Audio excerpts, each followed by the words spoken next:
to the very first reading in the whole world of Protected by Robert E. DiNardo.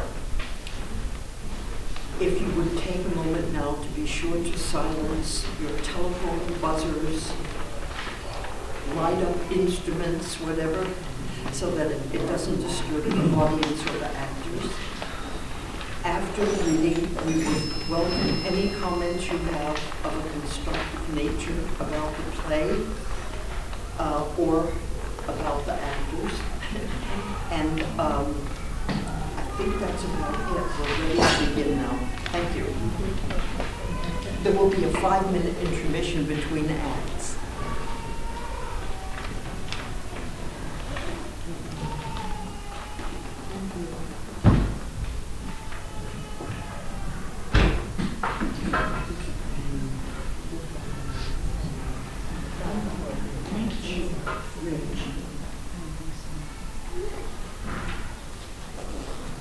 Protected by Robert E. DiNardo. This is the artist Leon's room. This is a small, isolated section of a park with 2 park benches. There is another bench upstage behind some bushes. This area also serves as a Times Square bar near the end of the play. This is in Jean B's room. It is a small room with bookcases and books, a winged back chair, and a small table with a lamp. Act 1, Scene 1. A church bell tolls several times, followed by a handheld bell rung 10 times.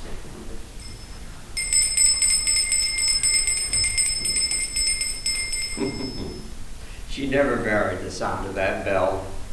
It was always 10 rings, no more, no less. Twice a day. I listened to it for 7 years before I became aware of her consistent but decidedly limited sense of rhythm. Yet, it was my sense of rhythm she admired most. Well, it was one of the things. I thought it was my mind until she started saying whenever I was in earshot, wonderful sense of rhythm, and pointing in my direction. All I was doing was playing the piano according to the required tempos and hitting the designated notes. Could that be considered a sense of rhythm? Yeah, she thought so, and I liked the idea that she thought so. Being spoken of as someone with a talent of sorts, especially in her eyes, gave me a certain position, and I suppose a certain amount of protection. Even if at the same time I had no idea that I was in real need of protection. Her cloak served its purpose for 7 years, and it was that 8th year when everything changed. I hated her, the new one, and that's what we called her, the new one. And I know that I was more than justified in my hatred, though no one agreed with me at the time. Sister Regina Ange appears in front of a desk, the large double-paned window behind her. She wears a classic nun's habit. He was the quintessential pet. Polite, well-liked, academically sound, only mildly gifted musically, with a sense of rhythm that our Mother Superior, who adored him, attempted to turn into a legend. He was not what I expected to see, not what I had prayed for. No one warned me about him. Nothing prepared me for what was about to happen. It all began with the names. I am Sister Regina Ange. That's Ange, not Ange, Ange. We all Understood? got it right. We all got it right. Sister Regina Ange. No problem. But why did she insist on calling me Eugenio. in that voice when everyone else called me Jean. or Eugene? All the other nuns called me Eugene. or Mr. Bonacorso. But the records say E-U-G-E-N-E-O.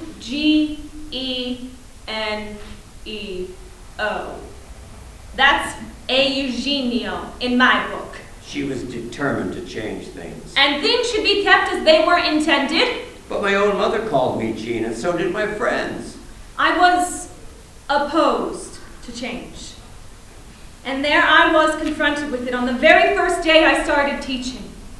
What was God telling me?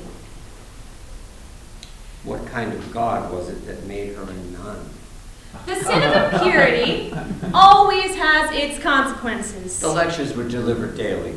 Whether it be a mark on your immortal soul, Always immediately after lunch. which can only be removed by the sacrament of confession, As prescribed by the curriculum. and an act of penance. How many appetites would have been ruined if the lectures were given before lunch? Now, can anyone tell me some of the other consequences that can result from an act of impurity? Who else might suffer? Not one hand was raised. Eugenio, have you no idea who might suffer from an act of impurity? To this day, I can still hear the sound of the sudden intake of breath made by the two girls sitting nearby. Does one have to commit a sin of impurity to suffer from it?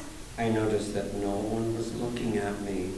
Well, Eugenio, Well, no, sister, I can't think of anyone else who might suffer, unless you mean the sorrow God feels whenever a sin of any kind is committed. sit down, Eugenio. Something was being directed at me by more than one person in that room, and I had absolutely no idea what it was. So remember, it is always the children who suffer the most. And I had no idea how to find out what it was.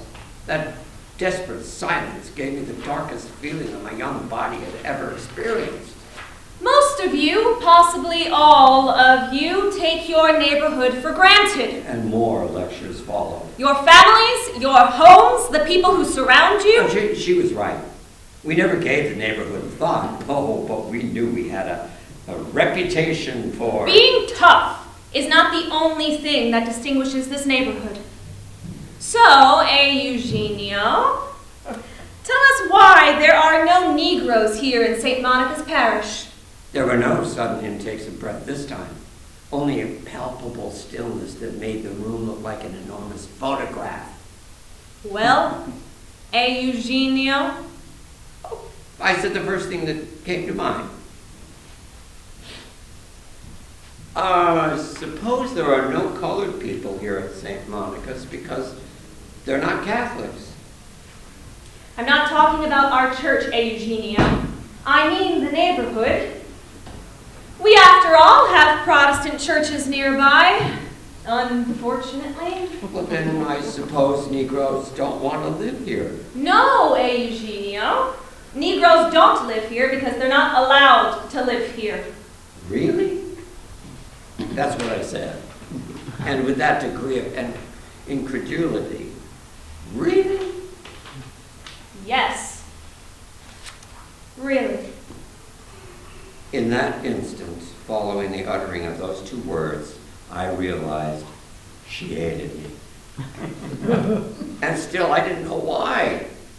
There were some things about his meticulously pressed, gleaming white shirts combined with that pervasive smell of garlic that irked me. No. After 5 months of her insidious teaching methods, I worked up the courage to ask the nun who taught me how to play the piano why Sister Regina Ange didn't like me. They had to be told, each and every one of them, what the world is really like. I was certain my music teacher, the nun I liked the most, would ask why I thought she didn't like me, because she had never seen Ange in action in the classroom. They were young, protected, with no experience of the world beyond their classrooms. At least I thought she had never seen her in action, but all she said was, "Oh, Eugene, just because we all wear the same religious habits doesn't mean we're all alike." She already knew how Ange felt about me, but she wasn't about to tell me why. When I was just about your age, I walked far from my neighborhood with a couple of girlfriends. We had no idea where we were. Suddenly, a woman started to call from the window, "Get them! Get them, white girls! Get get them ugly, white girls. And more people came to their doorsteps and started shouting at us. We had to run as fast as we could. It was the most frightening experience I've ever had. So you must never, ever go into a Negro neighborhood because Negroes are Savages! That's what she said. Savages. Again, there was that odd stillness in the room, a feeling that something not quite right had occurred. 7 years of being taught by nuns never gave you the opportunity to question anything you were told. So when the time inevitably came to detect that something was wrong, we were in no way equipped to deal with it. We just sat still, which is what a good Catholic used to do best. I decided I no longer want to sit still. There is a certain boy in this class I became someone who no longer had a name. who is going to a public high school. I was the only one in the entire class going to a public high school, and everyone knew it. Why did I suddenly become a certain boy? He will be associating with Jews. He will lose his soul and become a communist. That certainly had the desired effect. Jews, communists, two of the biggest fears you could have in 1952. There was no less loss of oxygen in the room and no weird stillness, just a very audible, oh, and a lot of shocked expressions. We can only pray for this boy's immortal soul. And how were they to do that if she didn't mention my name? Pray for his immortal soul. That expression was nothing more than a signal for disguised hatred, and she wondered why I wanted to leave the hallowed halls of Catholic education. Hey, Eugenio! Could you come here for a moment? We were in the schoolyard after lunch waiting for that bell to ring. A beautiful spring day, just a few weeks before the term ended, a few weeks before freedom. Yes, sister. Hey, Eugenio. Mother Superior is always mentioning your wonderful sense of rhythm. Are you part Negro? She asked it as calmly as you could ask for the time of day. Classmates nearby were visibly embarrassed.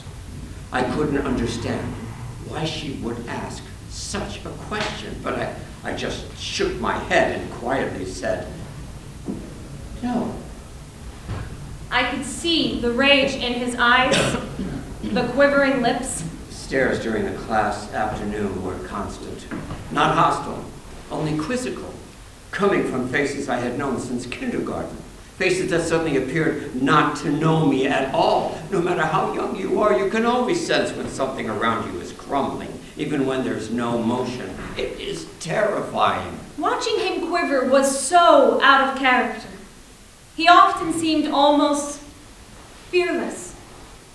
I believe he was the only student who was allowed to take public transportation into town. Errands. I ran errands for my mother. What parent allows a child to do that? It was just the two of us, me and Mom. She couldn't always get away from the laundry where she worked to get the bills paid. Evidently, he could breeze through any neighborhood in the city without worrying about being attacked. Well, the streets were so much safer then. The streets were safer for him. So safe, in fact, that our pastor allowed him to take the deposit from the weekly collection to the bank a few blocks away. They had me running all sorts of errands, the nuns, the priests. I enjoyed being trusted with the responsibility. I enjoyed the sense of confidence it gave him. One day I did ask Father Farrell if sending someone my age to the bank with so much money wasn't just a little bit risky, and he said, who would think that a boy 12 years old would be carrying so much money? What they had attempted to give me in those first 8 years, she was trying to destroy. But she was trying to destroy something else. I have always firmly believed, as I was taught, that a call to a religious life, a vocation, was a call from God. I knew God would not call anyone who would harbor feelings of hatred, unless such feelings were needed to protect. My mother had just run the last sheet through the wringer on the washing machine. and placed it in the laundry basket when I said, "Guess what Sister Regina Ange asked me?" "What?" she said. "She asked me if I was part color." She had already lifted the basket, but stopped and put it down slowly. Without turning to look at me, she waited a moment and said, "You are." I watched as she picked up the basket and walked quickly into the yard to hang the sheets. Everything had to be protected. The church, the neighborhood.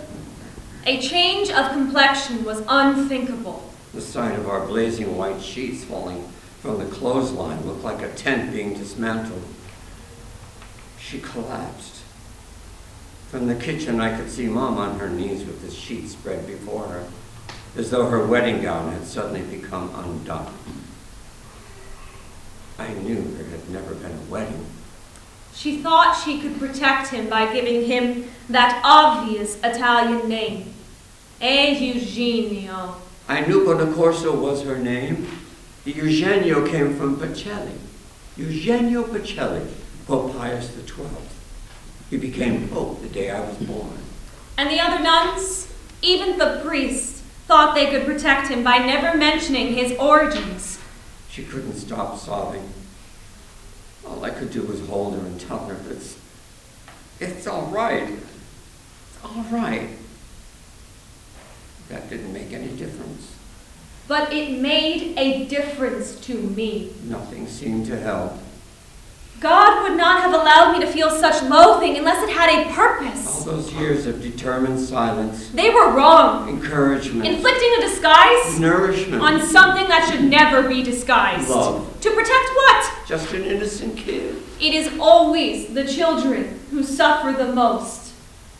And there's always someone there to see that they do. There was a certain boy in this class. I didn't hang around for graduation. He left St. Monica's before our graduation ceremonies. Even though he would have graduated top of the class. How did I go from feeling so totally accepted to wanting to flee some unspecified danger, all that had been unspoken? He is the only one of you lost to Holy Mother Church. As kind, as hard-working as she was, I wanted to flee my own mother. His immortal soul will be lost forever. She simply didn't have the strength, the courage to stand up to the consistency of that damn bell and the determined lack of rhythm.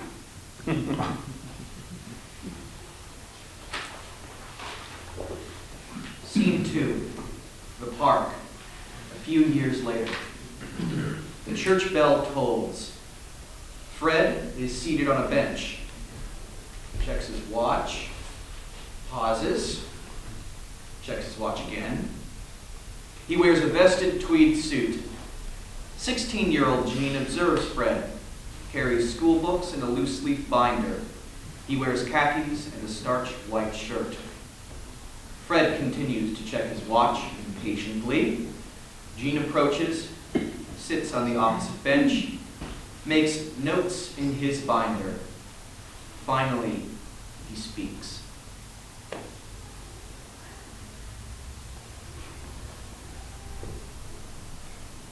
He didn't show up again. What? Your friend. He didn't show up again.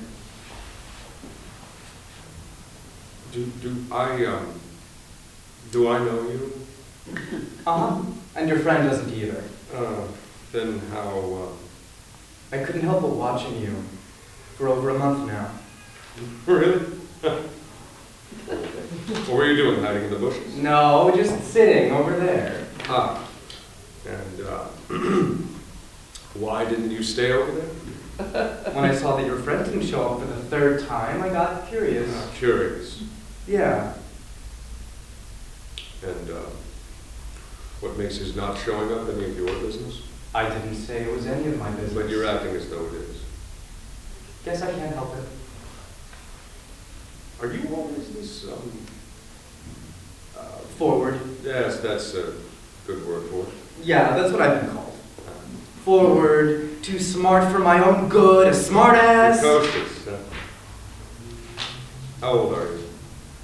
16. 16. Oh. You hustling? With these books, sitting here taking notes. Do I look like a hustler? Well, not your typical... No, I'm not a hustler. Oh. Was your friend a hustler? Did he look like a hustler? No, I guess not. He was too clean cut, too neat. But he sure was handsome enough to be a hustler. And I don't think he was much older than I am. Not much. But I think he was a bit of a hustler. How long? 2 years. We saw each other for 2 years. Then he must have been around my age. Not much. He was over 18. He's 20 now. I do not rob cradles.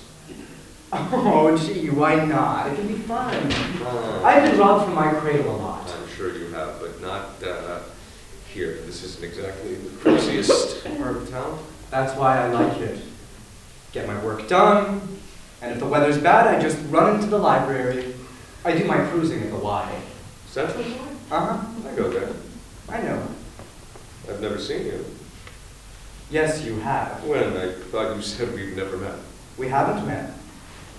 You were staring at me one Saturday afternoon a few months ago. I do not stare at anyone, and I do not stare at underage boys. You sure do when they are doing flips on the Roman rings. Oh,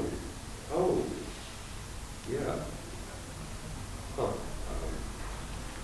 You look different, I should hope so. I'm fully clothed. and very nicely, I might add. Thanks. Who does your shirt? I don't think I've ever seen your shirt look so white, so crisp. My mother. How did you get so skilled on the Roman rings? I'm on the gym team at school. And where is that? Central. I'm impressed. With the school or the gym team? Both. I wouldn't be impressed if you said you were on its football team. Yeah, that's pretty bad. Nick, 1, Pearl, 2, Central High, woo, woo! Jews don't make good football players. You think so? I know, so I tried. You Jewish? Yes, and you? Italian. Mostly. Colored. And God knows what else. You're kidding. No, I'm not. What's your name? Gene. Buonacorso. What's yours? Fred. Fred. You don't have to tell me your name. You can make one up if you like. It's Skolnick. Fred Skolnick. I'm pretty sure you didn't make that one up. No. Buonacorso. Your father married a colored girl? Are you nuts? Italian boys don't marry colored girls. Not that I know of, anyway. It's my mother who's Italian. Never laid eyes on my father. Oh, you say that so casually. I've had a lot of practice. I get asked the question often. In your neighborhood? No, not where I live. I've been in this same neighborhood all my life, and only one person ever asked what I was. Guys at the gym will At ask. school? No, at the Y. Guys at school don't care. They've known me for years. The only thing they care about is if anyone has brains. Oh, yes, that is the most important thing, Samuel. So what do you do, Fred Skolnick? Sales. Yeah? What? Zippers. Sell zippers. Oh, whoo. Oh my God, I was waiting for something to laugh about that since I got the job, and I didn't think it would be a kid. Well, gee, Fred, you have to admit, a guy who likes selling zippers. Well, I'm glad you had your laugh, I guess. Oh, don't go. I've seen kids who are already working the streets. I'm not working the streets. No, but you're working at that bench and at the Y. You said this wasn't the cruisiest park in town. No, it isn't. How? When would I work it? If I worked anything? You were here. No, you were here. You and your friend have been coming here for months. I've been coming here for 3 years, and you are the first person I've ever spoken to. You You own that bench? No, but I sure as hell ain't working that bench, or any other bench for that matter. That's terrible language for a central student. I can do worse. I'm sure you can. At your age, cursing like that. Fuck, it looks like we're having our first fight. What the hell does that mean? Our first fight? Jesus Christ. And not nice to say God's name in vain. You're really something else, you know that? Well, I don't know. What the hell are you writing there? You can't be doing homework and talking to me at the same time. Yes, I can. Yeah, come on. Dates. I'm writing down dates. History. Helps me remember them if I write them down. I see. Do you object to not having my full attention? I think having your full attention would be pretty damn terrifying. Well, why don't you take a chance and see how it goes? Gene closes his books. There. That's the end of those dates. Would you like to make a date? Do you see, but that's exactly what I mean. What? I'm not even that aggressive, and I'm an adult. And that's one of the things I like about you, Freddie. Don't do that. Do not call me Fred. Okay. What does that mean? One of the things you like about me? When did you even get a chance? Oh, yeah. Yes, at the Y. Do you check everyone? Everyone checks out everyone. Men do that. Even the ones who aren't attracted to guys check out other guys. I don't look at underage boys. You do when they're on the Roman rings. That was a thing of beauty. That's why I'm on the gym team. Why, I know I should be asking this question. Why, are you cruising? Are you serious? Yes. Fred, have you looked in the mirror lately? When I shave. Have you seen yourself naked? You mean do I stand in front of a mirror? No. Have you seen guys at the Y looking at you? Sometimes. How long have you been messing around with guys? Not long. How long? Couple of years. How old are you? I'm 33 years old, Dr. Kinsey. You know who Dr. Kinsey is? Oh, sure. I go to Central. The lab knows Kinsey. I haven't read it. In a few years, I'm sure. Do any of the men at the Y get you to go to bed with them? What do you think? That's what I was afraid of. Why should you be afraid? You're underage. 16 is underage. Tell my body that. Now, men at the Y should keep their hands off you. You asked if they get me to go to bed with them. Uh-huh. It's always the other way around. What does that mean? I have to get them to go to bed with me. Oh, but it's not my bed, of course. It's always their bed. And it's always my idea. It's always hard work. They're not saying no. Oh, yes, they are. At first. Sometimes it takes months to get a man into bed. Oh, you might have better luck with boys your own age. I am not at all interested in guys my own age. Why not? To begin with, they don't kiss. They don't know how to suck cock. Holy shit. Why are you so shocked? That's what we do. Yeah, well, And you're either good at it, or you're not. and you, are you, no. I'm going to ask that. I think cock sucking is an art form. Anyone who has ever had his cock sucked by someone knows it's an art form if they're good at it.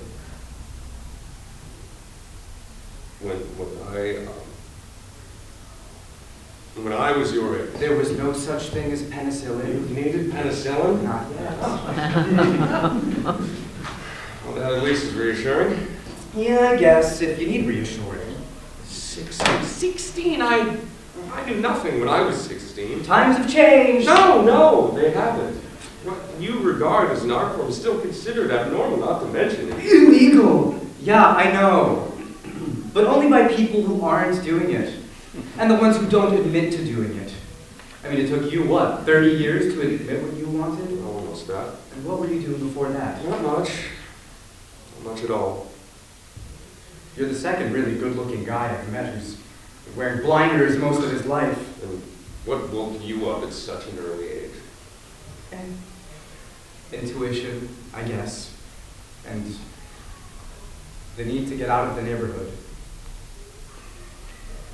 Why would you have to get out of the neighborhood? Because I felt I didn't belong there. But you're still there. Only to eat and sleep.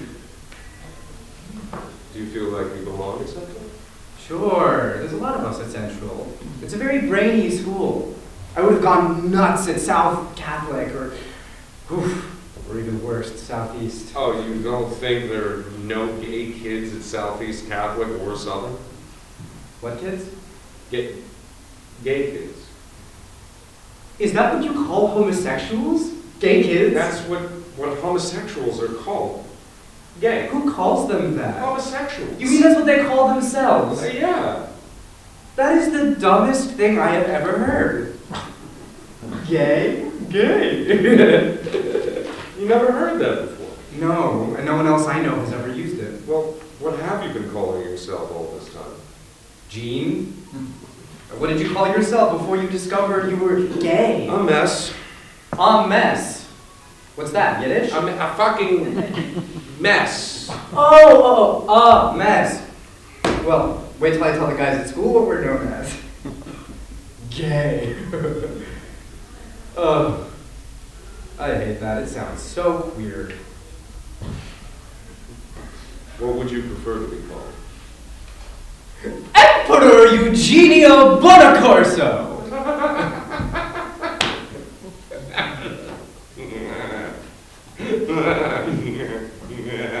I got it. I haven't laughed like that in quite some time. Well, I guess you're not hanging around enough gay people.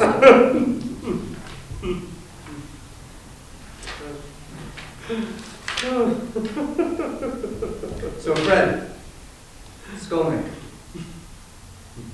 when are you going to take me home? That's never going to happen. You sure about that? Yes, I am very sure about that. You don't want to make up for lost time? What lost time? Well, you yourself had said you've been fooling around with guys for about 2 years, and seeing your missing friend for 2 years. How much fun could you have had in such a short period of How time? long have you been at this? 3 years.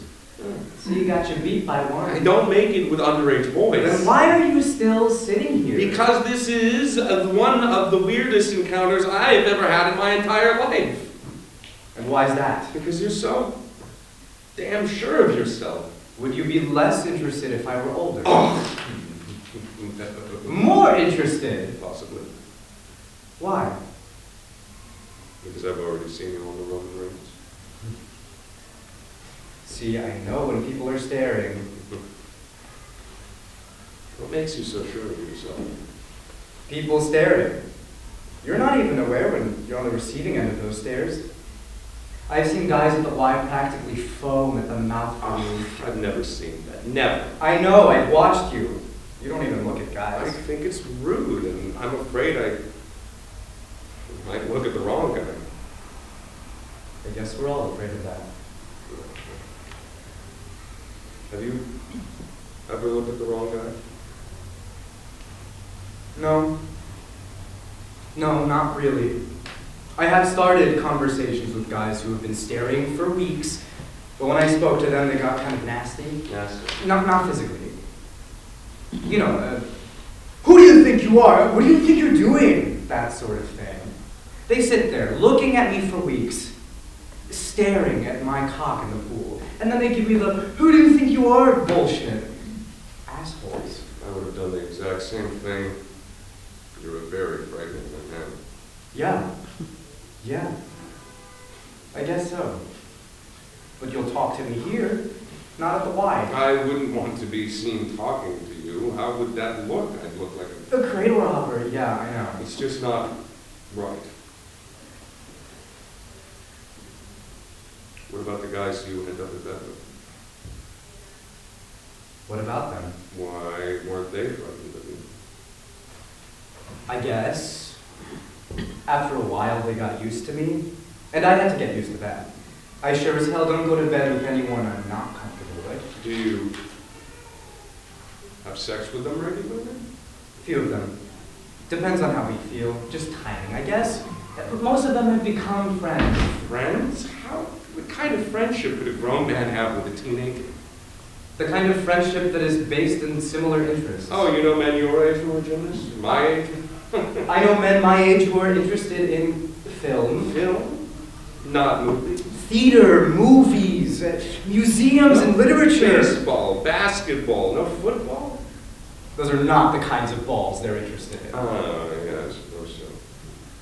And what are you interested in? Museums, theater, literature, and of course, film. That wasn't very nice. No, it wasn't. I'm not the one who didn't show up today. No, you're not. You don't really have anyone to talk to, do you? Do you? Oh, yeah, sure. Oh, that's right. You go to Central, you seduce men at the Y, your conversations are probably already legendary. Are you one of those guys who felt like he was the only one in the world who was attracted to other guys when you realized you had those feelings? Yes. Yes, I was. And you didn't. No, I own a dictionary. I was 12 when I looked up the word homosexual. And I knew that if it was in the dictionary, it probably wasn't just put there for me. Wait, why does a 12-year-old kid come in contact with the word homosexual? When one of the priests in the parish makes every possible attempt to suck my cock. What? There was a priest, Father Murray. He would always try to get me aroused. He kept telling me that if I got aroused, then maybe I was a homosexual. But when I asked what a homosexual was, he wouldn't tell me. He said it was a secret. Just like trying to get me aroused was a secret. The old ugly fart probably thought I didn't know how to spell. You're making this up. No, I'm not. He was a real pain in the ass. Now, had he been good looking, it would have been another story. Now, why couldn't he have looked like Johnny Weissmuller or Johnny Sheffield? Who's Johnny Sheffield? Bomba, the Jungle Boy. Also plays Tarzan's son. Lucky kid. I thought you weren't attracted to the kids your own age. Johnny was an exception once he got to be Bomba. So are you. An exception. But you, very dangerous. No, I'm not. Do you realize that men go to jail? Nobody has ever gone to jail because they went to bed with me. But it could happen. Well, it won't. You already said you went to bed with guys at the Y.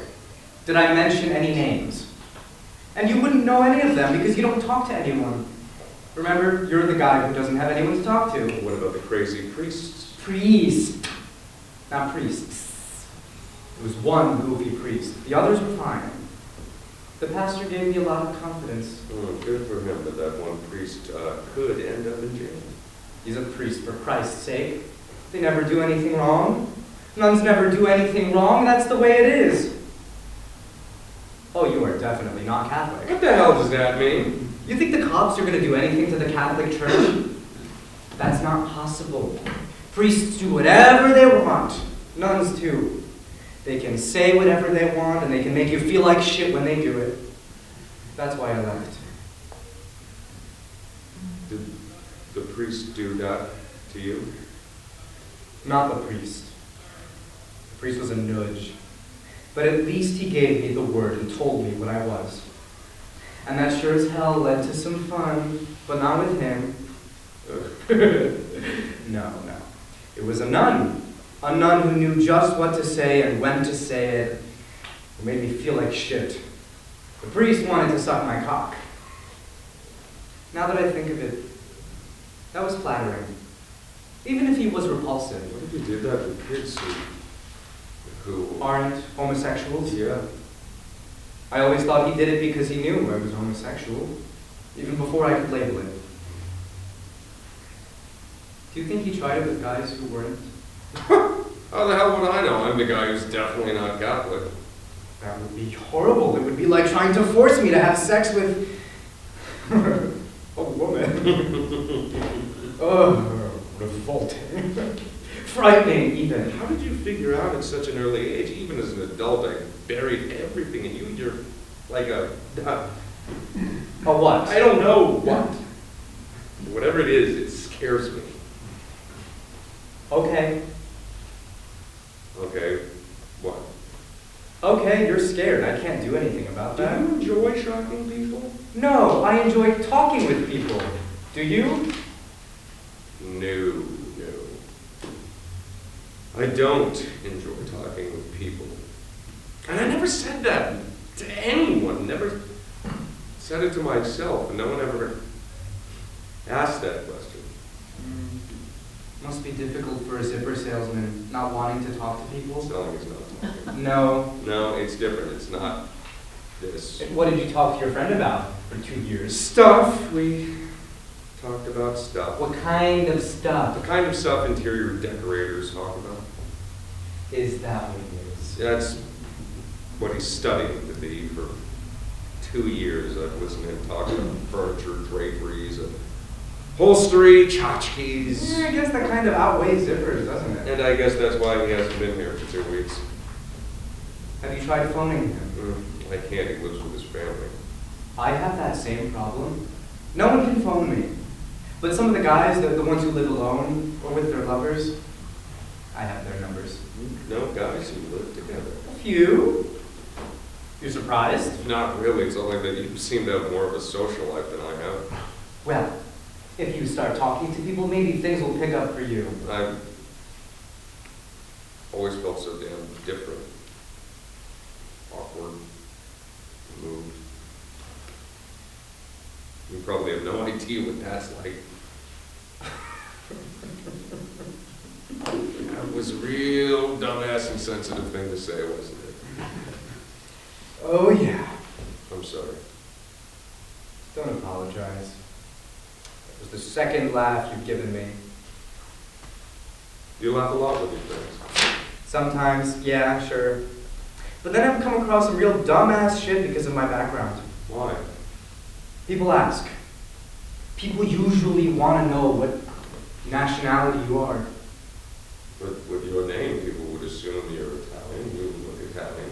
You wanted to know if I was Jewish before you knew my name. Most people don't care what I am. But then, there is always someone who will ask the dumbass question, have you ever eaten spaghetti? Nobody's ever asked you that. Yeah, somebody did ask me that. What was he thinking? Now, who said it was a guy? I just assumed it was one of the guys you met. No, it was a mother of a buddy from school. She's a lesbian. The mother of a buddy from school admits to being a lesbian? She doesn't have much of a choice. We're talking serious butch here. I mean, she makes Gabriel Heater look like Ima Sumac. Who's Ima Sumac? Oh boy, you really don't get out much at all. Ima Sumac is an Inca princess, or so she says. Has an 8-octave range, or so she says. Does bird calls. How do you know this stuff? I'm a homosexual, I'm supposed to know this stuff. And what's your excuse for not knowing it? Too busy selling zippers? I listen to jazz, mostly. No musicals? No. Have you ever been to a musical? Only movies. Not in a theater? Live? No.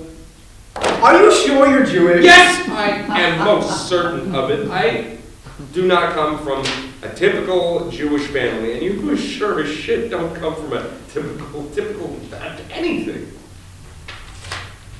Why do I get the impression that I'm having more fun than you've ever had? Because you are having way more fun. I can think of a way to eliminate the absence of pleasure in your life. You are relentless, absolutely relentless. No, not sex. I am not talking about sex. You're having a change of heart? I'm sure, when I first saw you at the Y, I thought, great lips, eyes, and then I saw you in the shower. Oh, okay. Okay, that's enough of that. See, that's why I never approached you at the Y. You would have run and never talked to me again. Right, that's exactly what I would have done. But here it's okay. No witnesses. Witnesses. Perfect word. Considering you want me to commit a crime. I want you to meet some people you can talk to. Teenage homosexuals and lesbians, I don't think so. I have good, kind friends. And not many of them are all that interested in stuff. Though I'm sure a few of them would be interested in your zippers. Now he's trying to fix me up, buddy. Why not? Isn't that what people do? Do you get passed around? What does that mean? Do guys you go to bed with introduce you to other guys who want to go to bed with you? No. No, I've never had that happen. Yet. I'm sure if a friend introduced me to someone and I happened to like him, it would be okay. But right now, I'm still quite capable of choosing my own victims. Victims? It was a joke, for Christ's sake. Blanche Dubois. The tarantula arms. That is where I took my victims. Oh, forget it. What the hell are you going to be when you grow up? A trapeze artist. Oh, yeah. Huh? Yep, I'm gonna run away with the Ringling Brothers. Join Barnum and Bailey, a world where you can be a real clown. Where people don't care what nationality you are. Where almost all nationalities are present. And where you do a job that makes the world smile. Can you think of anything better than that? 20 minutes ago, I was thinking you're the weirdest kid I ever saw. Now I know you're the weirdest person I've ever met. You know a lot of kids. No. You know a lot of people that have kids, have a lot of friends. No. Then you don't know what the fuck you're talking about, do you? Holy shit, you're going to one of the best public high schools in the country and you want to be a trapeze artist? That's what I want to be. It's not what I'm going to be. And what will you do? A hairdresser. Oh, you're kidding. I know you're kidding. I don't know what I'm going to be when I grow up. You should be thinking of it now. Really? And how old were you when you decided to be a zipper salesman? Don't be a smartass. You need to think of the future. Do you like school? Hate it. Except for gym class. That attitude's going to affect your grades. My grades are good. I just get bored all the time. Well, when are you not bored? Right now I'm not bored at all. That's a nice compliment. But they don't teach this in any school. The Greeks did. But you would think nothing of his face, he replied. If you could see his naked form, he is absolutely perfect. And that is... The beginning of Plato's first dialogue. It's the only part I really understood. Figures. Are you bored? Right now? No, not at all. I'm too terrified to be bored.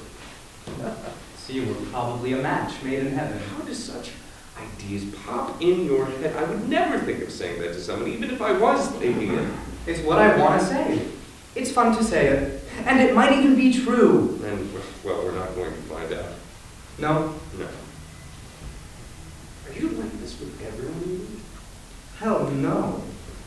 Very few people I meet look like you. I mean, are you always so blunt? Depends on the setting. The setting.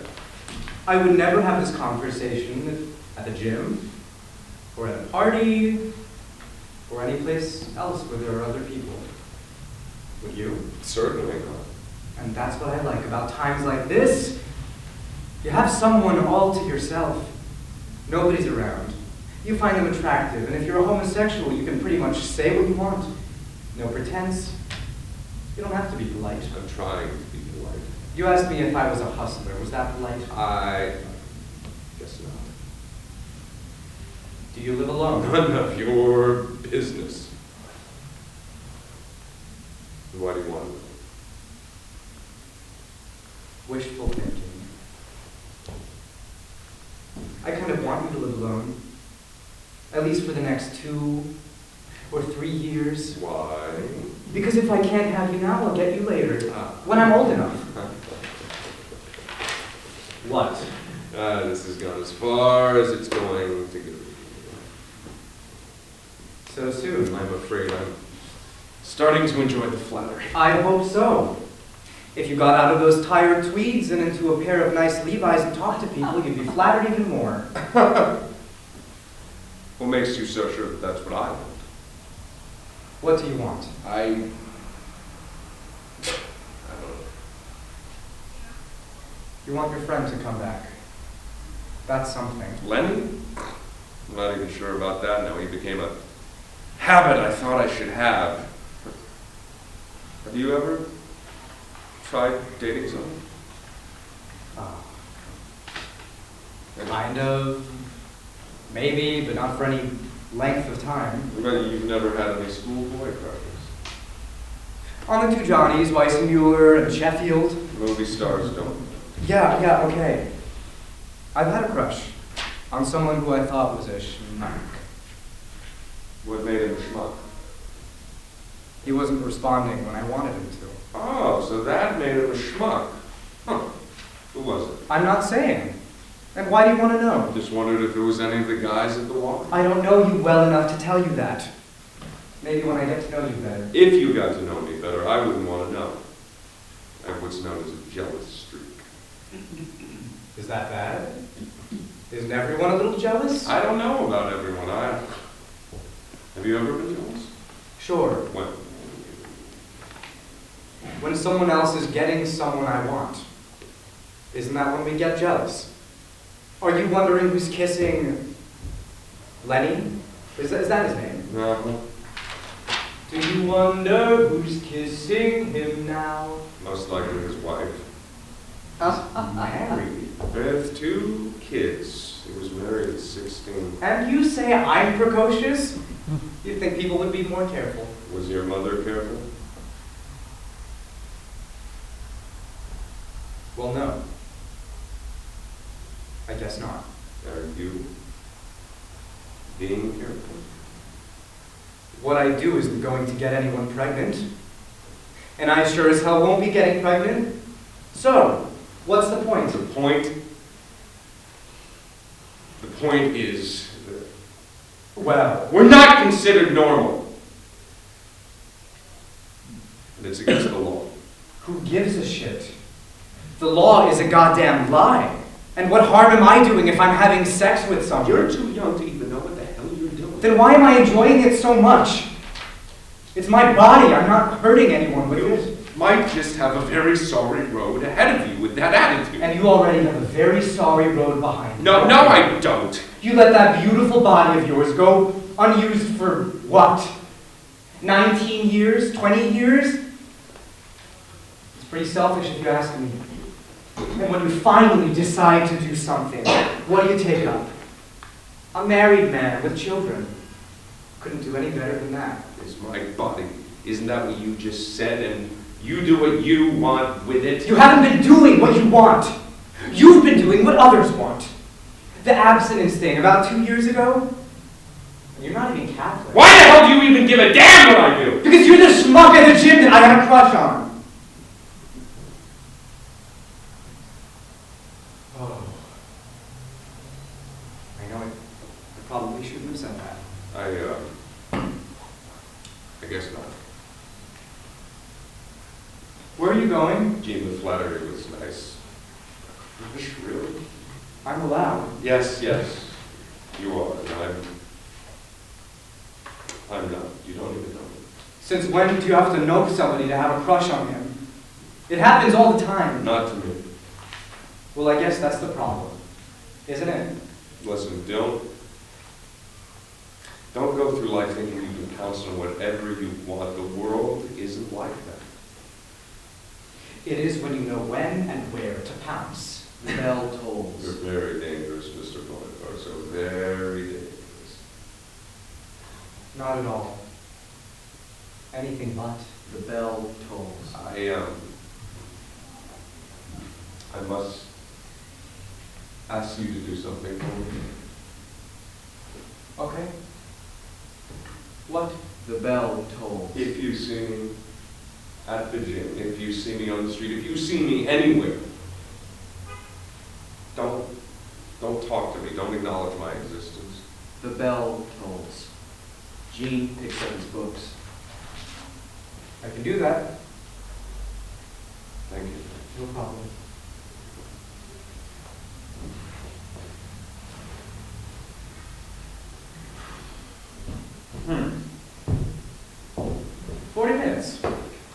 Not bad. Not bad at all. The bell tolls. The lights fade. End of Act 1.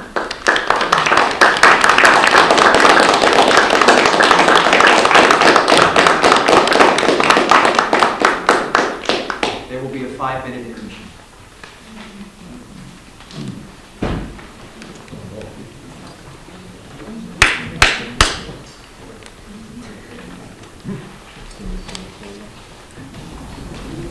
Act 2, Scene 1. The church bell tolls as a light comes up on Fred.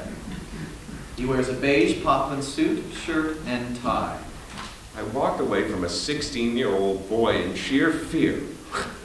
Sweating! I was sweating on a clear, crisp October day.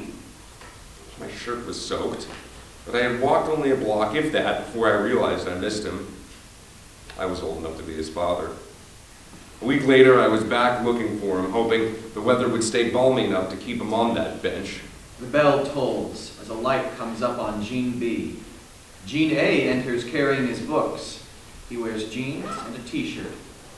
You were such hard work. Worth every effort, but hard work nonetheless. I tried to talk myself out of going back to the bench, but in that week, I didn't seem, I thought of nothing else.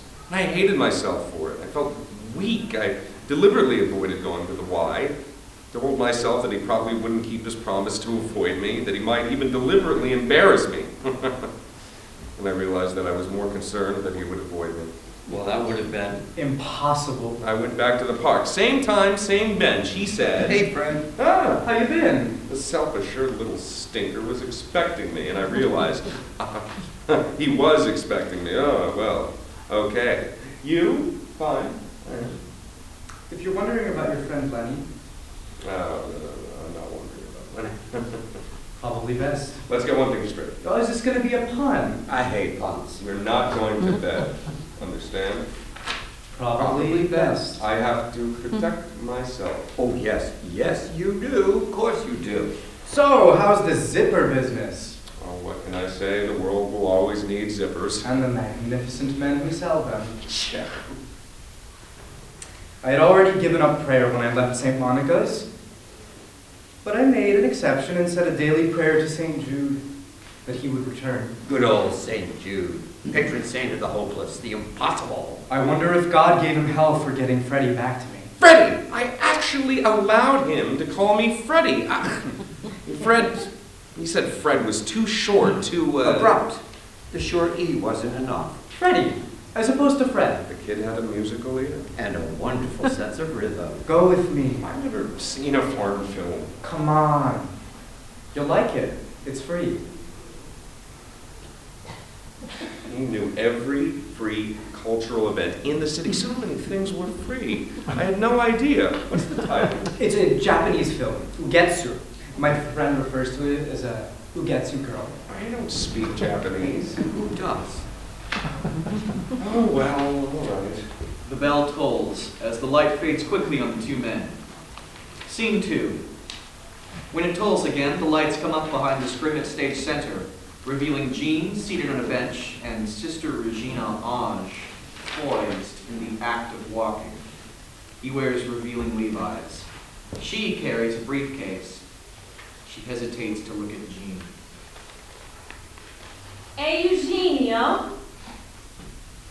Eugenio Bonacorso. Yeah. Yes?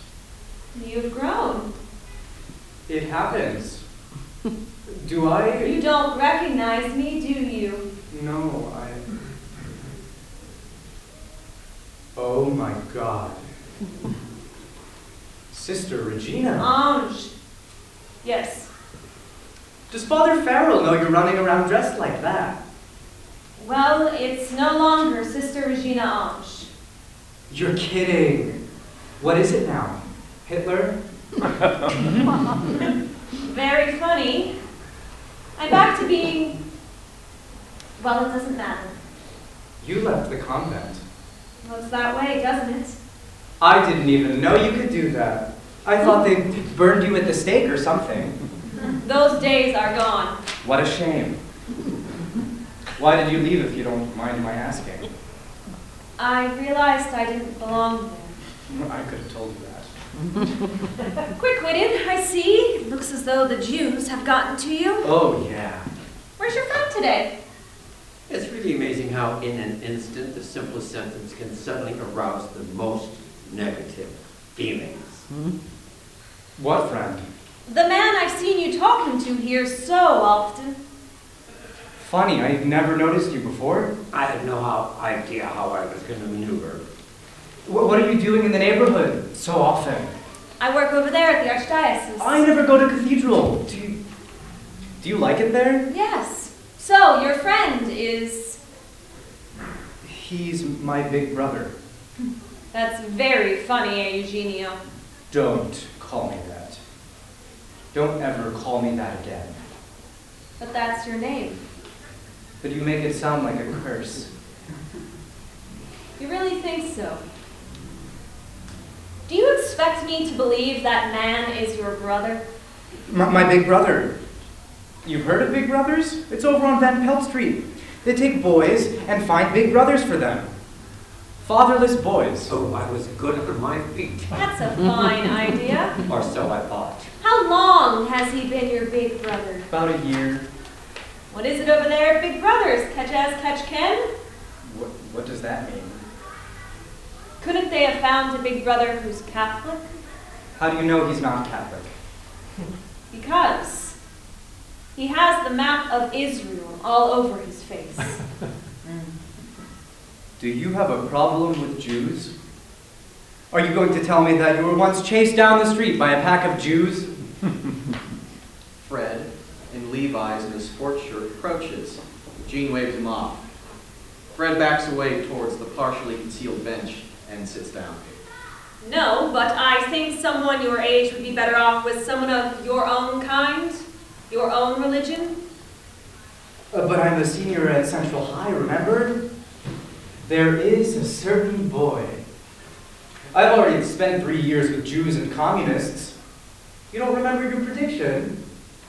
You were right. I left what you call my religion, my kind, behind 3 years ago. I'm very sorry to hear that.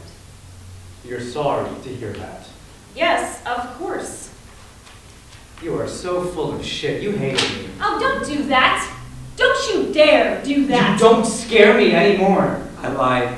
She scared me a great deal. Her presence was the last thing I wanted to see, ever. No, I couldn't do anything to help. Why are you just sitting there? Don't you have work to do? I think your immortal soul might be more important. I left my immortal soul in your classroom 3 years ago, and you were welcome to it. We never give up on anyone. But you're not a nun anymore. Just because I removed the habit and the clothes doesn't mean I removed the religion. Every soul counts in the eyes of God. And what makes you think I'm going to stay here long enough to listen to what you have to say? I have a duty to perform. I could go to your home and have a conversation with your mother. Does she know your big brother is a Jew? Going to my home, the very last thing I wanted. My mother is too busy working. She wouldn't care if my big brother was a full-blooded orangutan. You mean she doesn't know about your big brother? She knows. Yeah, of course my mother didn't know. She was too busy working to pay much attention to what I did.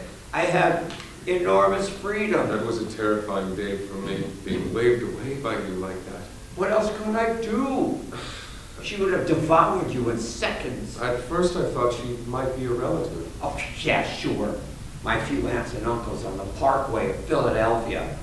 The main library, the Franklin Institute, the Rodin Museum, the Magnificent Art Museum, the city's cradle of culture. I don't think so. The only place they might have gone, the one place I never went, was the cathedral. And I don't think anyone of them ever set foot in that place. It was not a cultured family. And I sure as hell wasn't a religious one. The offices for the Archdiocese were right behind the cathedral. Yeah. That's where I always parked the car. I bet she saw some... Yeah, the Jewish star you kept on the dashboard. You gave me that thing. Well, something had to take the load off poor old St. Christopher. What makes you so sure he's not Italian? I know Italians who look like him. I doubt if there are many men of any nationality who look like him. Oh. And that was the moment when I knew I couldn't walk away from her. And you're sure it's my soul you're interested in?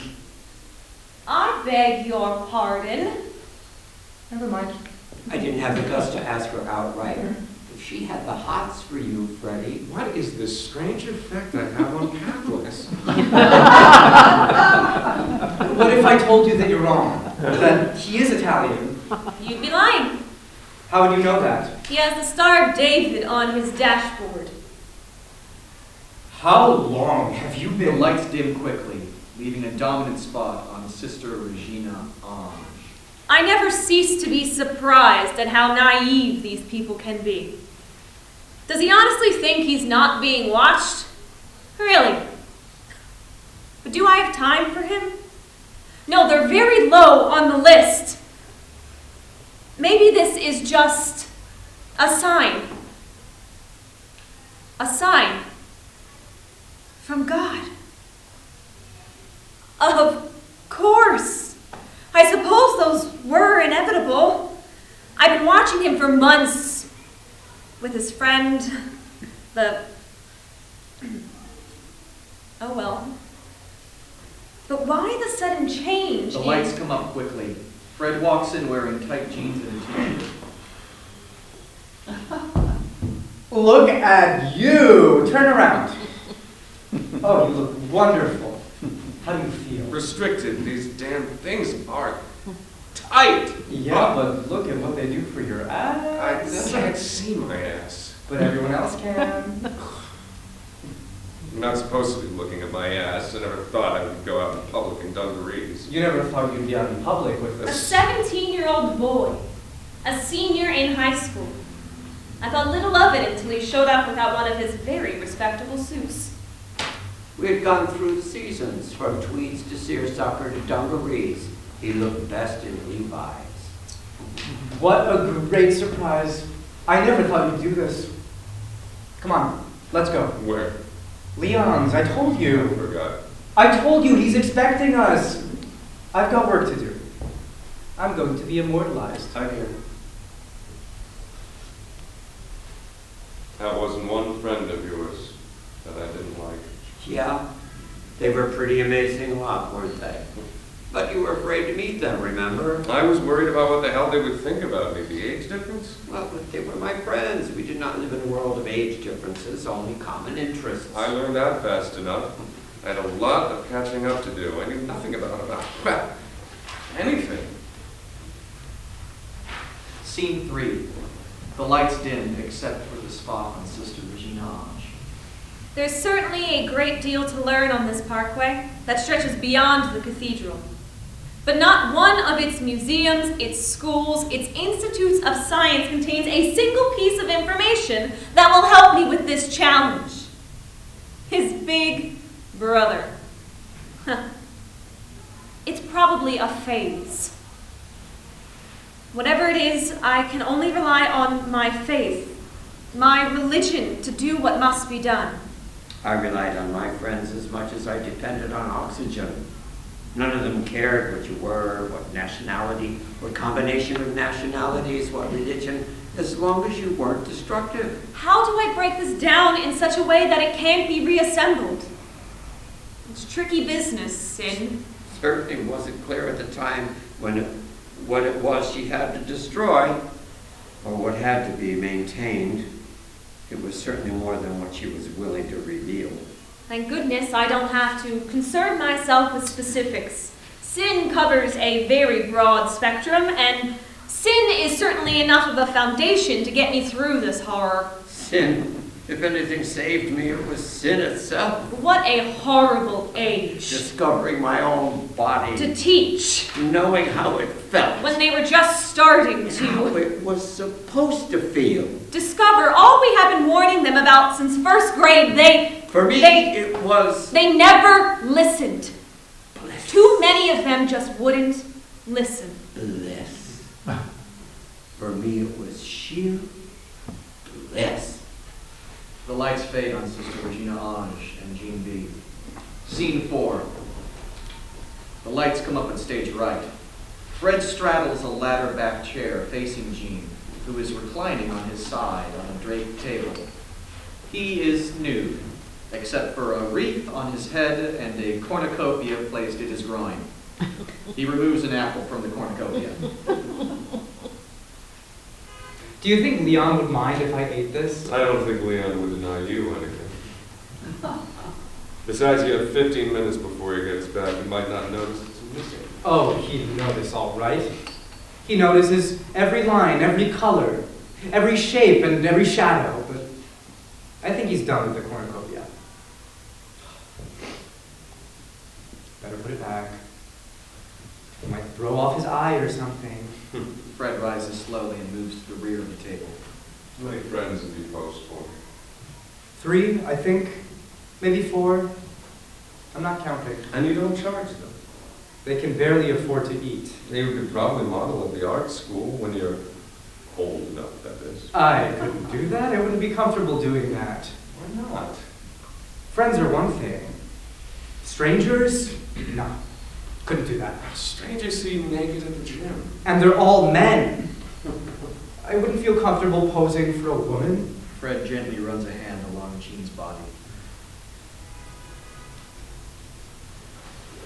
That's the first time you've touched me. Yeah. Feels good. I had no idea someone's skin could feel this smooth, this soft. It's all in the genes. I thought you hated puns.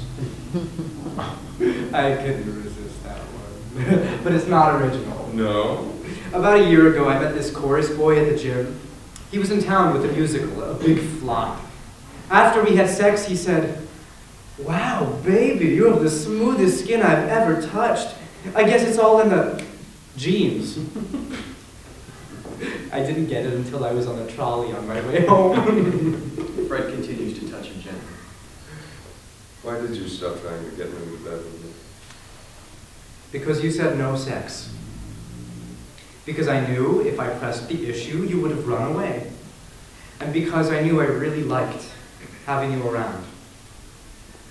And having you around was more important than sex. Can I change my mind? Oh, you betcha. Fred leans down slowly and gives him a tender, lingering kiss.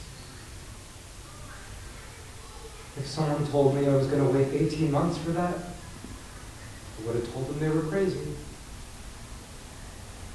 We met about 7 months ago. Yeah, but I had a big crush on you before that. Remember? Oh, yeah, I ran away. I don't want to do anything that would make you run away again. I'm not going anywhere. The lights fade. Scene 5. The lights come up on Jean B at stage left. To this day, I still don't know how I kept my hands off him all that time. Self-control wasn't one of my strong suits. Well, he had no trouble controlling himself until he saw me pose. Yet, he had seen me at the gym. I never could figure out what the difference was. Maybe it was the cornucopia. The light comes up on Sister Regina Ange at stage center. Have you been paying close attention to your studies? Did she think I was carrying the books around for exercise? And your music, have you continued with that? Well, my wonderful sense of rhythm had fallen by the wayside. But why the hell did she care? Why do you come here so often, Eugenie? Eugene? I like the light. The light. I like the way the light bled through the trees, the way it danced on the ground in a breeze. But most of all, I like the fact that I almost always had the place to myself. Wouldn't you be more comfortable studying at home? I never studied at home. Really? Why not? Well, I had stopped feeling welcome in the neighborhood where my home was located. She saw to that. I have no recollection of doing no such thing. And I wasn't about to remind her. Oh, yes! Your parentage. She didn't need to be reminded. That was the problem, wasn't it? Your parentage. Only for you. Oh, no, for the entire neighborhood. Why was she the first one to mention it? She had just arrived in the neighborhood. I did not make a major issue of it. It became a major issue in no time at all. Well, then maybe there was a reason for that. And she almost succeeded in destroying all that the nuns she had followed had given me. Almost. Oh, I doubt that. They at least made me feel that I belonged there. And at times I actually felt useful. Yes, those trips to the bank with the deposits. Impeccably neat Eugenio in his beautiful white shirts and handsome leather school bag that concealed a whole lot of money. What a pretty picture. I'm not wearing brilliant white shirts anymore, and there is no school bag full of money. The light fades quickly on Gene B. Gene A enters quickly, carrying his books. He takes the same bench. Fred enters slowly, taking the partially concealed bench. Scene 6. But I'm still pretty as a picture. Yes, even I have to admit that you're turning into a very handsome young man. Thanks. But how is all of this supposed to save my immortal soul? We'll get to that soon enough. Oh, Lord. So is your big brother your only friend? No. Don't you have friends your own age? Yes. Negro friends? A few. What is this all about? Lights up on Gene B. I could see you listening intently, your head snapping every time she asked one of her dumbass questions. I didn't know what the hell was going on, or whether I should stay or go.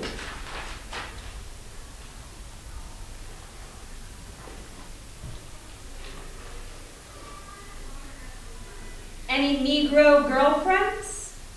What is that supposed to mean? I just want to know if you're dating girls of your own race. And what race is that? I'm a combination of more than one race. Don't kid yourself, there's no question about it, you're a Negro. You were about to say nigger, weren't you? Why don't you just leave here? Why don't you? Because I've already given up a whole neighborhood, and I'm not giving up any more places to you. I come here when the weather is good. I come because very few people come here. I think of it as my little place in an ugly world that you helped to create. And I need this. So why don't you just go back to work over at the Archdiocese? I am working. Making people miserable, that's your job? Seeing that people keep their place, that's my job. I had no idea what she meant by that. Control over a classroom full of students, that I could understand. But control over people? It seemed preposterous. Why do you find that so difficult to believe? Nuns have no power. I'm not a nun any longer. A woman of the world has even less. At least none of the women I knew did. There is work that has to be done. What work? Liaison work. Liaison was a word that had not yet entered my permanent vocabulary. Liaison? What's that? I don't think you need to know that just now. If ever. Why are you being so vague? Why are you even here? Eugenio. What? Couldn't you just call me Gene, like everybody else? Or just forget my name altogether? That would be very hard to do. I haven't seen you in over 3 years. Why did you pick now to bother me? I really didn't expect to run into you. Couldn't you have just kept on walking? No. Oh, no. I'm much too concerned with your future to even think of not stopping to talk to you. I sure as hell didn't want that kind of attention, especially from someone directly connected to the Archdiocese. We will always remain connected, Eugene. Oh, my name! Finally, a small concession. It's the least I can do. Yes. Yes, it was. Scene 7. Fred approaches Gene and hands him 2 books. I found them, finally. Huh. Thanks. Where'd you get them? Where else? Leary's. What an odd place that is. Wedged there right into the side of Gimbel's. Neat, isn't it? Gimble offered them all sorts of money when he wanted to build the department store, but old man Leary wouldn't sell. They had to build around him. Smart move. All that traffic from the department store pouring into the bookstore. It had nothing to do with traffic. A buddy at school says that his grandfather told him Old Man Leary wouldn't sell it because he doesn't like Jews. And that was the only reason. Will it ever end? The prejudice? Yeah, I think so. What makes you think so? I'm not down there in the land of bigotry. I got out. Did you really have a choice? Guess not.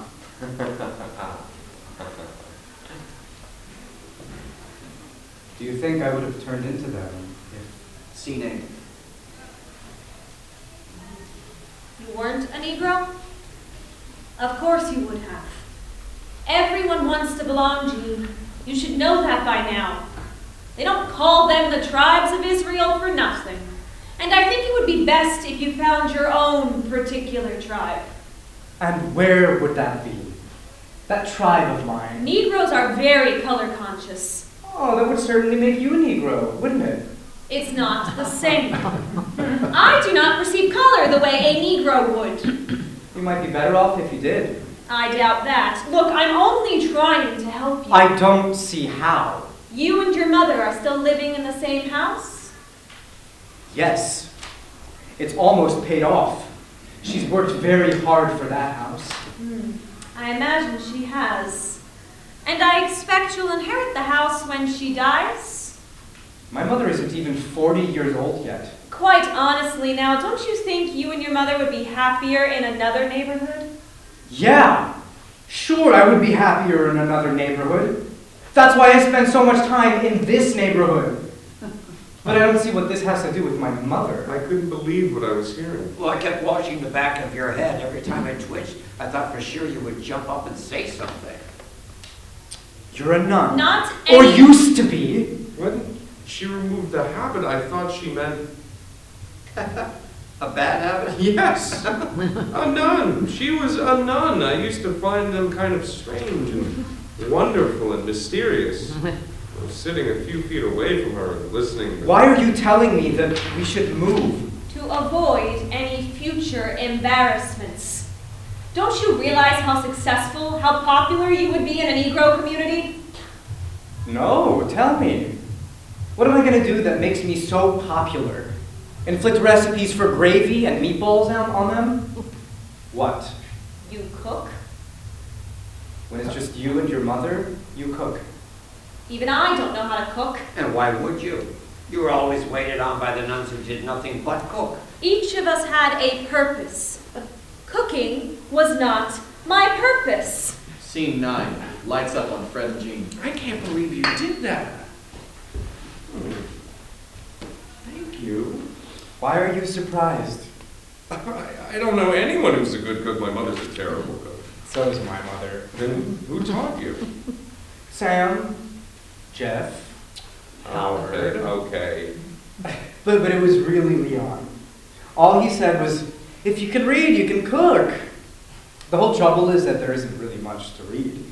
All the Italian recipes I get from the women in the neighborhood, Italians don't do recipes. I'd ask a simple question like, how much salt? And they'd say, you know.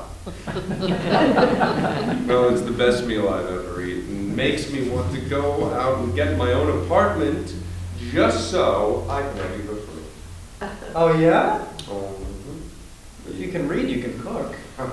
that's what you think. Scene 10. No, my methods were simple. When in doubt, add more butter and garlic. I have always hated the smell of garlic. And there were so many Italians at St. Monica's.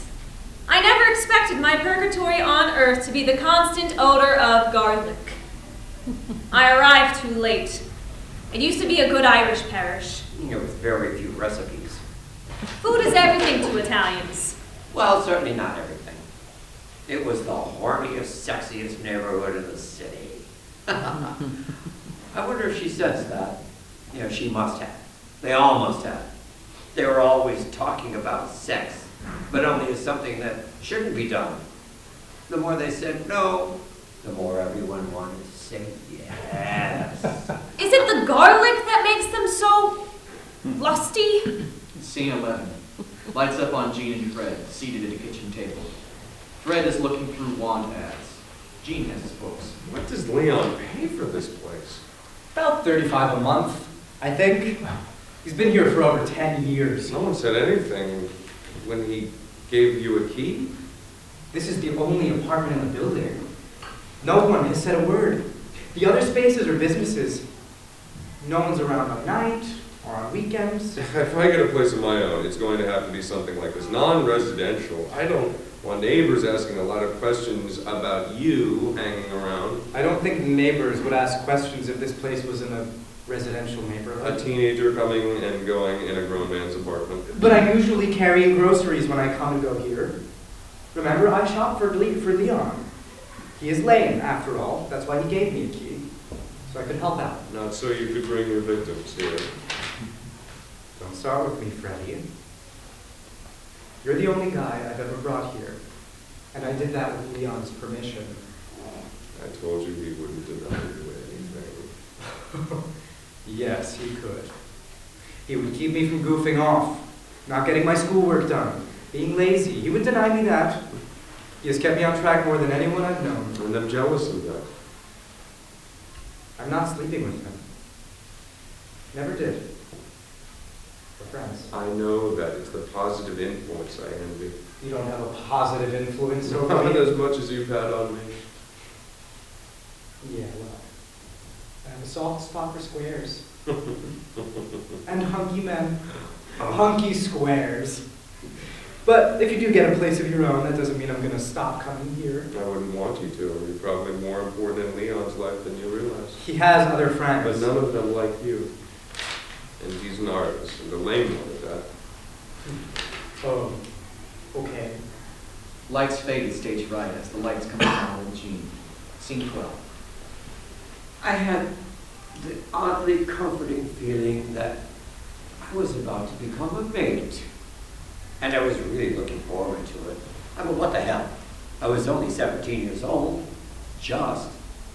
You can be insanely romantic at 17. I imagine Negroes would like Italian food.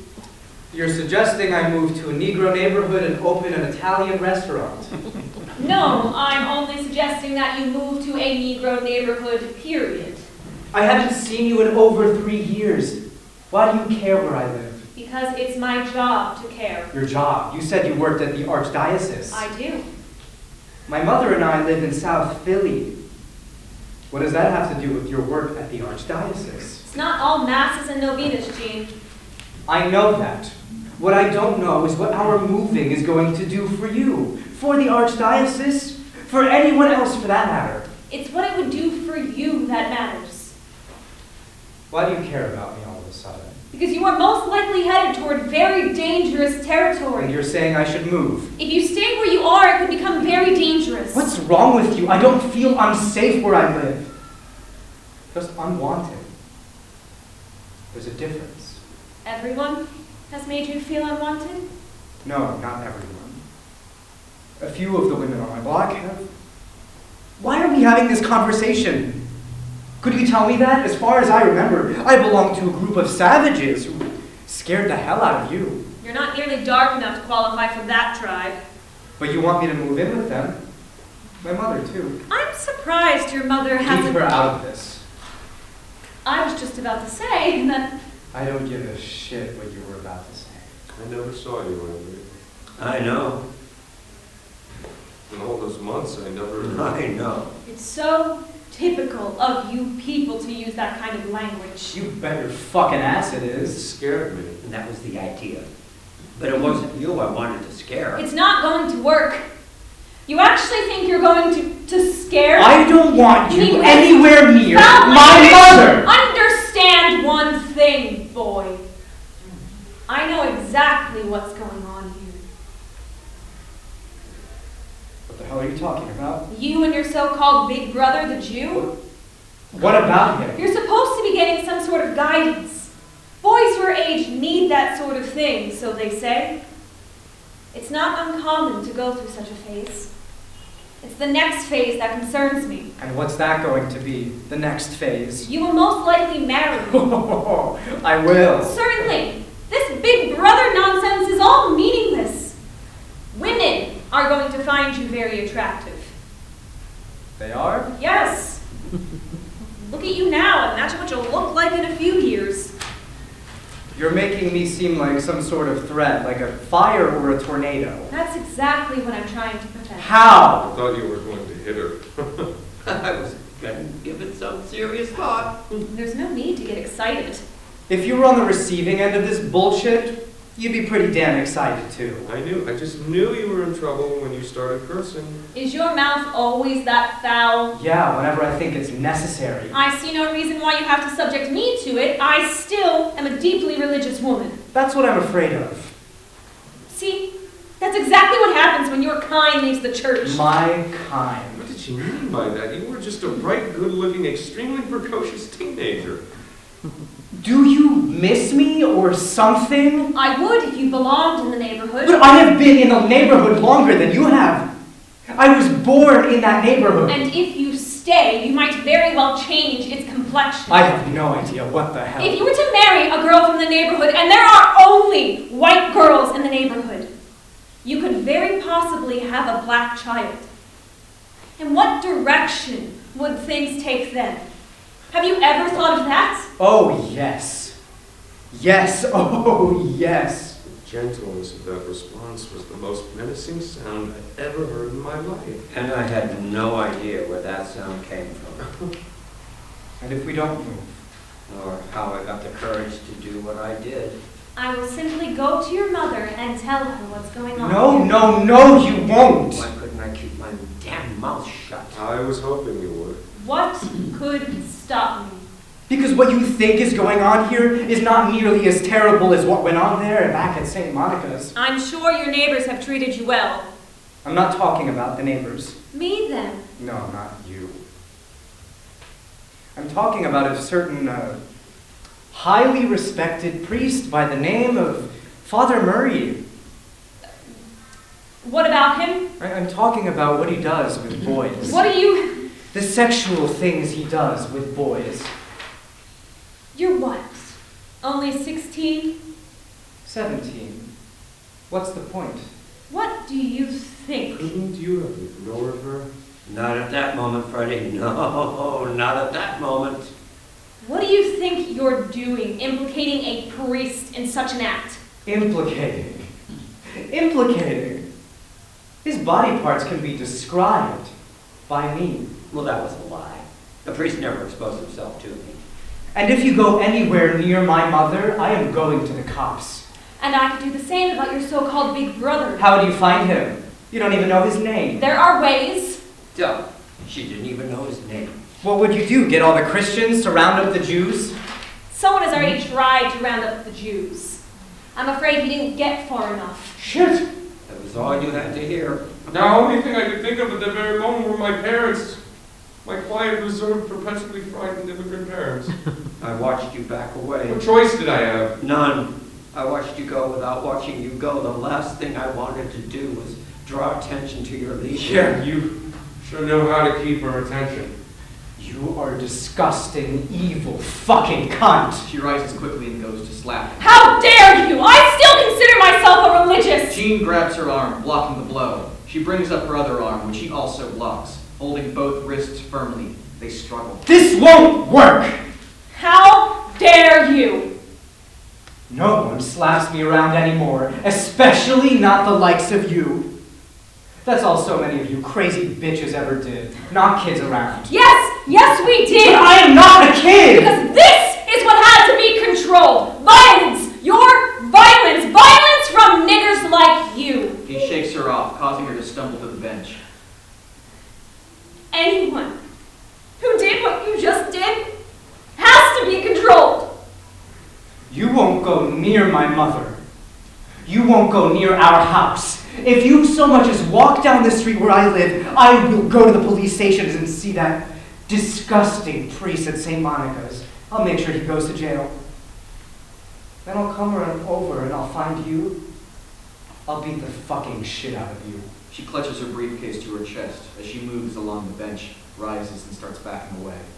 Nothing you just did surprises me.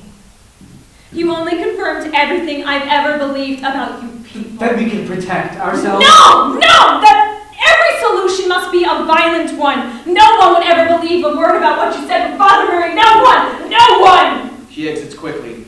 Gene slumps on the bench, buries his head in his hands, and moans. The lights fade very slowly on stage center. The bell tolls. Lights come up on Fred. He wears a white shirt, tie, blue blazer, and khaki pants.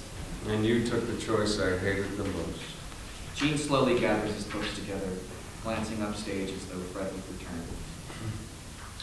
You were no longer around to stop me. It wasn't in me to be courageous, Jane. Yeah, but how long was it before I saw you again? 2 years, and then only by accident. I waited for you in that park at Leon's, hoping you would phone one of my friends. Our friends.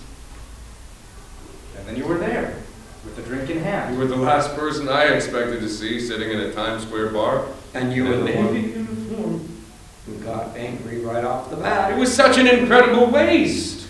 It was the last thing I would have wanted for you. And all I wanted was you.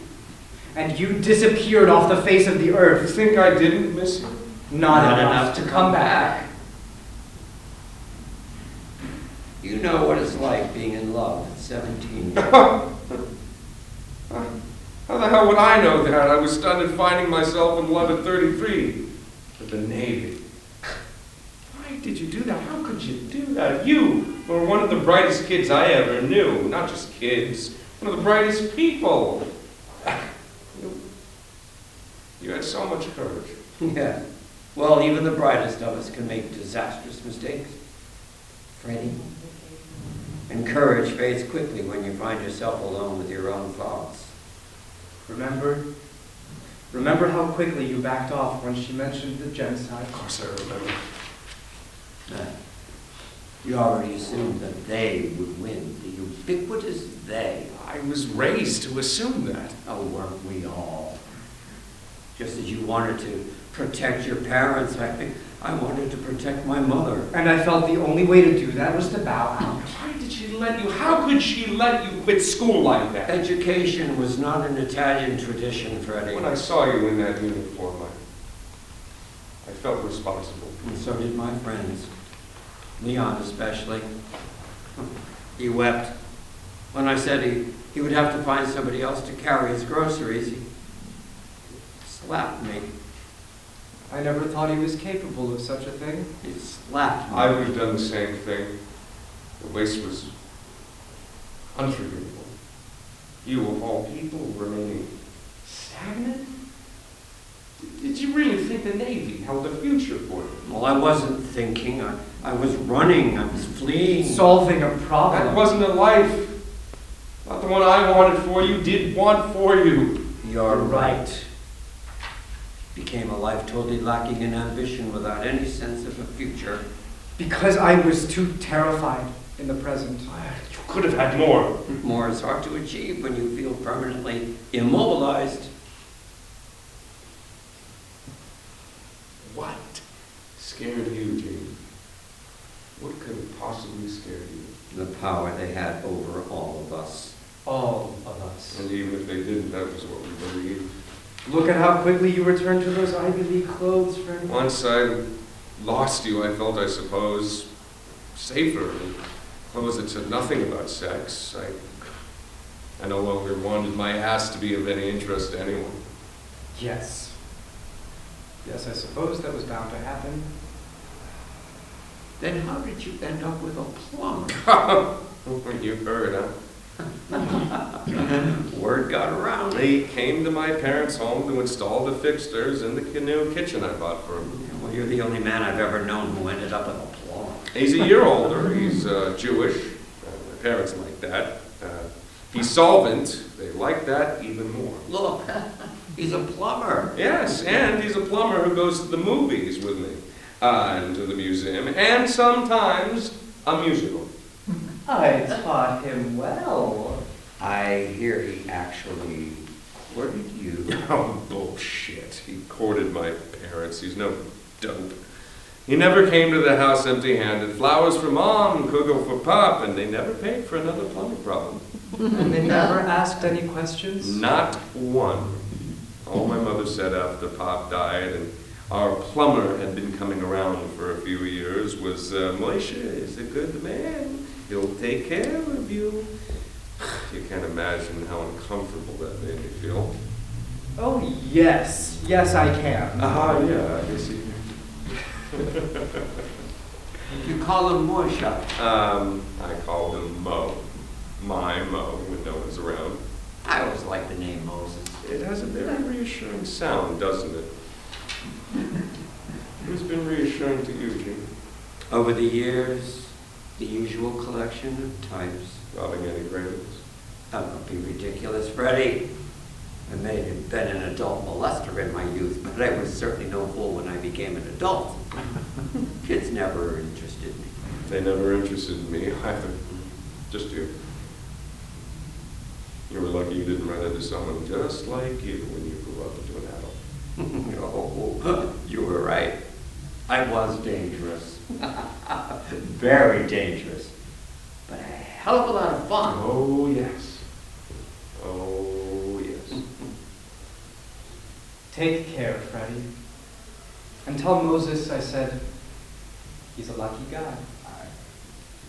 I will. Scene 14. The sound of that bell no longer heard. Now a button is pressed and a shrill electronic device summons the students into line. So very few will fall into line. Over the years, fewer and fewer of my generation would not digest the lies they told us. Attendance at Mass diminished, and the complexion of the student body became more, well, colorful. Oh, how they tried to prevent that from happening. Over the years, 48 of them, to be exact, before I learned that the poor, misguided Sister Regina Ange became the liaison between the Archdiocese and the real estate offices of all the white parishes. They worked very hard at acquiring all the houses they could, and they made sure that only the right people purchased or rented them. It wasn't souls they were interested in saving, it was real estate. Still, no one ever approached my mother's house. No one ever suggested that she move, and no one ever tortured her because of her past. And in her quiet, unassuming way, she came to her life, the end, with great dignity, knowing, though, that she may have been ahead of her time, that no one had the right to punish her for that. She won. And this roof over my head, this is what she worked so hard to keep for us. I am now protected by my mother's house.